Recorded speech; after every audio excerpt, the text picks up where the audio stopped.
नमस्कार दोस्तों। आज 2 अगस्त 2026 है और मेरा नेट पोर्टफोलियो जो है उसका वैल्यू 94.47 लाख हो चुका है। तो ये जो 94.47 लाख पर खड़ा है और हम 1 करोड़ के माइलस्टोन से बस कुछ ही दूर हैं। मैं 2017 में बहुत छोटे अमाउंट से इन्वेस्टिंग शुरू की थी। 2022 से मैंने म्यूचुअल फंड्स में अपने इन्वेस्टमेंट को बढ़ा दिया, लेकिन इस पूरी जर्नी में मैंने बहुत सारी गलतियां की हैं। आज मैं आपको अपना पूरा पोर्टफोलियो दिखाऊंगा, साथ साथ अपनी रियल लाइफ लर्निंग जो मैंने सीखी है वो भी आपको बताने वाला हूँ। तो एक बार हम लोग वॉक थ्रू कर लेते हैं।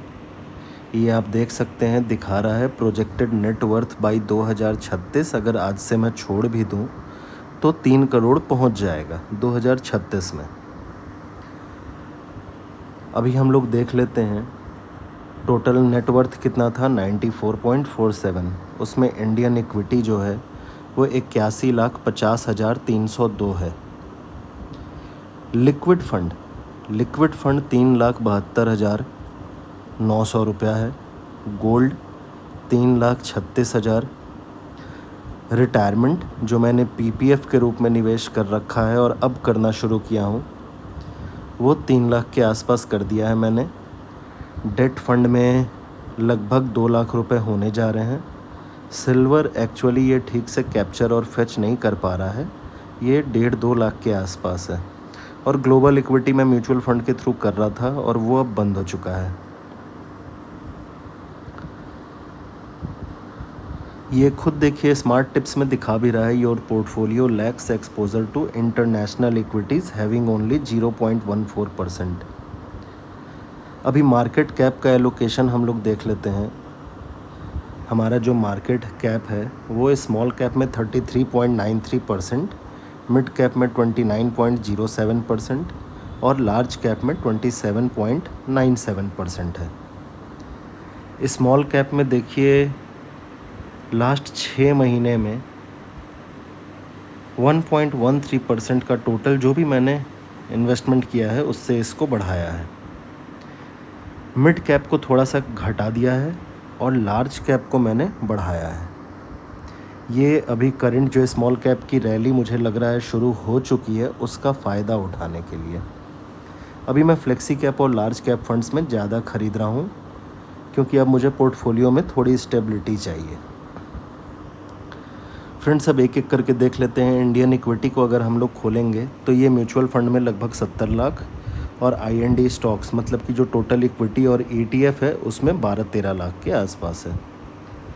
म्यूचुअल फंड में भी अगर हम लोग देख लेंगे तो 27 लाख के आसपास स्मॉल कैप में है, मिड कैप में 22 लाख है, फ्लेक्सी कैप में 8 लाख है, लार्ज कैप में 8 लाख है, इंडेक्स फंड में 5 लाख है और उसके बाद रिमेनिंग स्टॉक्स में है। तो स्मॉल कैप को जब हम लोग खोलेंगे तो ये देखिए मैंने इतने सारे स्मॉल कैप में निवेश कर रखा है, इतने सारे। एक बार इसको आप गो थ्रू करिए। मेरी जो सबसे बड़ी गलती रही है वो फंड हॉपिंग रही है। पहले मैं बहुत गलतियां की हैं। किसी साल कोई म्यूचुअल फंड नीचे गया तो मैंने उसमें फ्रेश इन्वेस्टमेंट रोक दी और नए फंड में शुरू कर दिया जो उस समय का टॉप परफॉर्मर था। लेकिन 1 साल के बाद वो नया फंड नीचे हो जाता है और पुराना वाला ऊपर चला जाता है। एग्जाम्पल मैं आपको दे रहा हूँ, ये आप नीचे में देखिए टाटा स्मॉल कैप फंड है। अभी 3 महीने पहले सारे स्मॉल कैप फंड्स बढ़ना शुरू हो गए थे, लेकिन टाटा का जो स्मॉल कैप था वो गिरता जा रहा था और पूरे यूट्यूब में टाटा के स्मॉल कैप्स के बारे में बहुत सारी नेगेटिविटी भरी हुई थी, फैली हुई थी। लोगों ने अनाप शनाप बोल रखे थे, बहुत नॉइज़ था। वो बिल्कुल सही समय था उसमें एक्यूमुलेट करने का, क्योंकि उसकी एनएवी बाकी सब म्यूचुअल फंड से बहुत ज़्यादा गिरी हुई थी और उसमें कोई ज़्यादा फंड हाउस में प्रॉब्लम नहीं आया था, ना फंड मैनेजर चेंज हुए थे। बस उनकी जो इन्वेस्टमेंट स्ट्रैटेजी है वो उस समय सफल नहीं हो रही थी। वो बिल्कुल सही समय था, उसको एक्यूमुलेट कर देते आप लोग या मैं भी कर लेता तो अभी ये टाटा में मेरा निवेश ज़्यादा रहता। आज फिर से देखिए टाटा ऊपर चला गया है और बाकी सबसे ज़्यादा तेज़ी से गया है। तो अगर आप बार बार फंड चेंज करोगे ना तो ओवर डाइवर्सिफिकेशन होगा और आपको बेस्ट रिटर्न नहीं मिलेंगे। यही रीज़न है कि आप देखते होंगे कि म्यूचुअल फ़ंड पिछले 5 साल में 22-23% बढ़ चुका है, लेकिन आपका जो फ़ंड का वैल्यू है वो 15-16 के आसपास ही बढ़ा है। तो म्यूचुअल फ़ंड में स्मॉल कैप आप देखिए इतना ज़्यादा डाइवर्सिफिकेशन है, इसमें एक्सेस सबसे ज़्यादा है और एक्सेस मैंने ज़्यादा सोच समझ कर नहीं लिया था। 2019 में एक्सेस के लार्ज कैप, मिड कैप और स्मॉल कैप तीनों ही बढ़ रहे थे, टॉप परफॉर्मर थे। उस समय मैंने तीनों ही फंड में निवेश स्टार्ट किया था। Motilal Oswal, HDFC small cap, SBI small cap, quant small cap, Bandhan small cap, quant multi cap, LIC mutual fund का भी स्मॉल कैप है, इन्वेस्को का भी है, HSBC का भी है, निपॉन का भी है और लास्ट में टाटा का है। ये सब में मैंने कुछ कुछ ले रखा है। अभी ये सारे स्मॉल कैप में ज़्यादा लेने से बहुत ज़्यादा मेरे को तकलीफ़ इसलिए नहीं हो रही है और मैं यहाँ से पैसा निकाल कर अपने कोर फंड में इसलिए नहीं डाल रहा हूँ क्योंकि स्मॉल कैप में 250 स्मॉल कैप कंपनीज़ तो है, लेकिन टोटल 3-4 हज़ार जो माइक्रो कैप कंपनी है स्मॉल कैप उसमें से भी बाई करती है। तो इसलिए ज़्यादा नुकसान नहीं है। लेकिन अगर मैं मिड कैप को देखूं तो मैंने 4 फंड में निवेश कर रखा है। HDFC mid cap direct plan, HDFC mid cap regular plan, Axis mid cap और Motilal Oswal mid cap. HDFC mid cap regular plan जो है 8,26,000, इसमें मेरा जो टोटल निवेश है वो मात्र 2,60,000 के आसपास होगा, वो बढ़कर 8,26,000 हो चुका है। ये मैंने 2017 में लिया था। जब मैं बैंक गया था तो बैंक वालों ने मुझे चिपका दिया था, मैंने रोका नहीं। अभी 2022 में मैंने इसमें बंद कर दिया और डायरेक्ट प्लान में मैंने निवेश चालू कर दिया। एक्सेस मिड कैप 2019 में मैंने लिया था और वो 2023 में मैंने बंद कर दिया। और मोतीलाल ओसवाल फिर से यूट्यूब में इतने ज़्यादा नॉइज़ थे आज से 3 साल पहले, 2 साल पहले मोतीलाल ओसवाल मिड कैप के बारे में कि मजबूरन मुझे लेना पड़ गया। अभी मैं सिर्फ एक मिड कैप फंड में अपना फ्रेश SIP जो है वो कर रहा हूँ, वो HDFC मिड कैप है। अगर हम लोग फ्लेक्सी कैप की बात करें तो देखिए मेरे पास कोटक फ्लेक्सी कैप है, ये मैंने 2019 में शुरू किया था। पराग पारिक फ्लेक्सी कैप है, ये मैंने लास्ट ईयर शुरू किया था। HDFC फ्लेक्सी कैप है, ये भी मैंने लास्ट ईयर शुरू किया था। PGIM इंडिया फ्लेक्सी कैप है, ये मैंने 2022 में शुरू किया था। और जियो ब्लैक रॉक है, मैंने सोचा था ब्लैक रॉक का एडवांटेज मिलेगा और जियो बहुत एग्रेसिवली अपना फ्लेक्सी कैप को चलाएगा, मैंने उसमें भी स्टार्ट कर दिया था। अभी ये सब बंद हो चुके हैं, सिर्फ एक चल रहा है पराग पारिक फ्लेक्सी कैप। अगर मैं लार्ज कैप की बात करूं तो लार्ज कैप में SBI लार्ज कैप मैंने 2018 में शुरू किया था, बंद हो चुका है। ICICI वैल्यू फ़ंड जो है ये लार्ज कैप वैल्यू फ़ंड क्या होता है, वो पूरे के पूरे निफ्टी 500 में से जो कंपनी जिसमें उसे सबसे ज़्यादा वैल्यू नज़र आता है, जो अपने नॉर्मल प्राइस जो उसकी होनी चाहिए उससे बहुत कम डिस्काउंटेड रेट पे मिल रही है, उसमें निवेश करता है वो। तो ICICI, लेकिन जब आप इसका पोर्टफोलियो को खोलिएगा तो आपको दिखेगा मेजॉरिटी लार्ज कैप की ही रहती है इसमें। तो इसमें भी मैंने निवेश शुरू कर दिया था। एक्सिस का लार्ज कैप फंड है। 2019 में जब एक्सिस का हंगामा मचा था पूरे मार्केट में कि एक्सिस का तीनों फंड ज़बरदस्त कर रहा है, मैंने उस समय इसमें निवेश शुरू कर दिया था। ICICI प्रूडेंशियल का टेक्नोलॉजी फ़ंड ये लार्ज कैप में क्यों कैप्चर कर रहा है मुझे नहीं पता, ये तो सेक्टोरल और थीमेटिक है जिससे मैं आप सबको बोलूँगा दूर रहिए, ये लार्ज कैप ये नहीं है।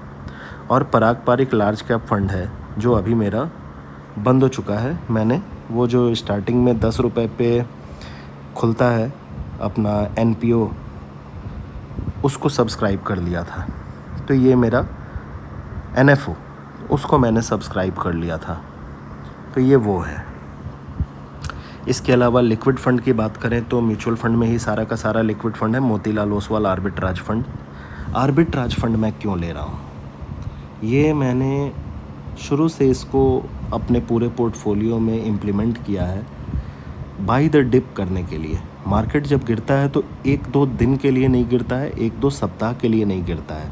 अगर आपके सेविंग्स अकाउंट में 1-1.5 लाख रुपए हैं और आपने सोचा मार्केट में 1-2 दिन गिरावट आई और डाल दूं, आपको दिखेगा वो कंटिन्यू गिरता जा रहा है। क्योंकि मैंने अभी 2017 से जब स्टार्ट किया है तो मैंने 2-3 बार ड्रॉ डाउन कितना हो सकता है वो देख लिया। वो जो ड्रॉ डाउन होता है, मार्केट गिरता है, वो लंबा खींचा चला जाता है, 1.5 साल, 2 साल, कभी कभी तो 3 साल।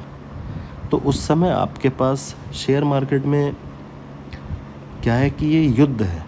आपके पास असला बारूद जो है वो आपका फंड है, आपका पैसा है। वो ख़त्म हो जाएगा तो आप कुछ नहीं कर पाएंगे। तो युद्ध लड़ने के लिए आपके पास असला बारूद मौजूद रहे, इसके लिए मेरे पास जितना भी अब एक्सेस फंड बच जाता है हर महीना तनख्वाह से, वो मैं आर्बिट्राज फंड में डाल देता हूँ।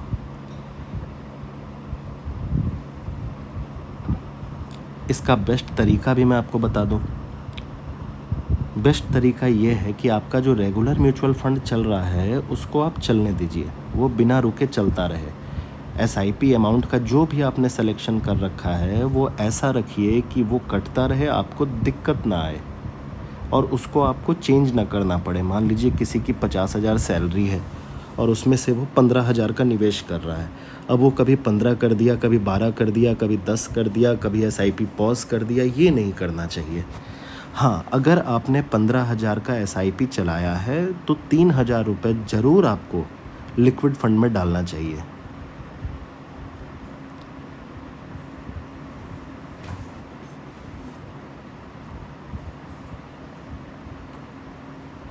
अब आप सोचिए, बाय द डिप का असली पावर जो है वो यहीं से आपको मिलेगा। आपके पोर्टफोलियो में जो उछाल आएगा वो तभी आएगा। नॉर्मल SIP आपकी चल रही है और बाय द डिप के समय मान लीजिए 1 साल मार्केट नीचे रहा या 8 मंथ मार्केट नीचे रहा, तो आप क्या करेंगे, उस 8 साल, 8 दिन, 8 महीना या 8 हफ्ते जितना भी मार्केट नीचे रहा, आप अपने लिक्विड फंड से SWP करके फंड निकालेंगे और उसे अपने मेन इसमें डाल देंगे। जो भी आपका SIP चल रहा है उसमें टॉपअप के रूप में डालेंगे। ये पहला तरीका है।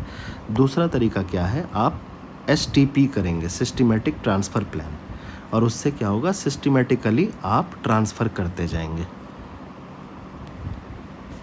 तो इससे क्या होगा, आपका लो NAV में यूनिट्स बाई होते चले जाएंगे। एक रियल एग्जाम्पल मैं दिखा रहा हूँ आपको। ये देखिए, ये मैंने म्यूचुअल फंड सेलेक्ट किया, मिड कैप में गया, और ये जो रेगुलर वाला प्लान है HDFC mid cap fund growth, इसमें मैंने इन्वेस्ट तब से करना शुरू किया था जब ये 20-30 रुपए के आसपास था। अभी तक दोनों अगर मैं मिला लूँ, डायरेक्ट प्लान और रेगुलर प्लान, तो लगभग आप मान के चलिए 3 लाख इधर और 5 लाख उधर, 5-3 8 लाख मैं डाल चुका हूँ। और मेरे पास अभी रिटर्न बढ़कर ये कितना हो चुका है, 17 लाख के आसपास। 8 लाख का 17 लाख, ये कैसे हुआ? तो जब मैंने 20-30 से इसका NAV लेना शुरू किया, उस समय से लेकर आज इसकी NAV 220-230 के आसपास चल रही होगी। तो मेरा जो एवरेज बाइंग प्राइस है वो बढ़ते बढ़ते बढ़ते बढ़ते 120 के आसपास पहुंचा।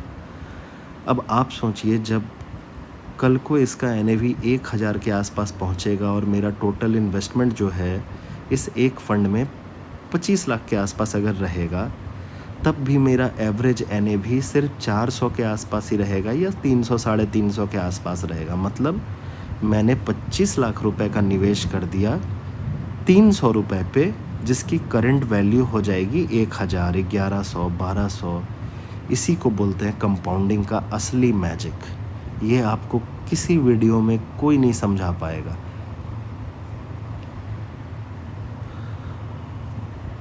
बहुत जल्दी हम लोग 1 करोड़ छुएंगे, टच करेंगे। एज़ इट इज़ जो चल रहा है वो मैं चलाता रहूँगा। मेरा अभी सिर्फ 3 फंड में SIP जा रहा है। एक फ्लेक्सी कैप जिसको मैं वीकली बाई कर रहा हूँ, एक मिड कैप जिसको मैं वीकली बाई कर रहा हूँ, और एक लार्ज कैप, स्मॉल कैप, जिसको मैं वीकली बाई कर रहा हूँ।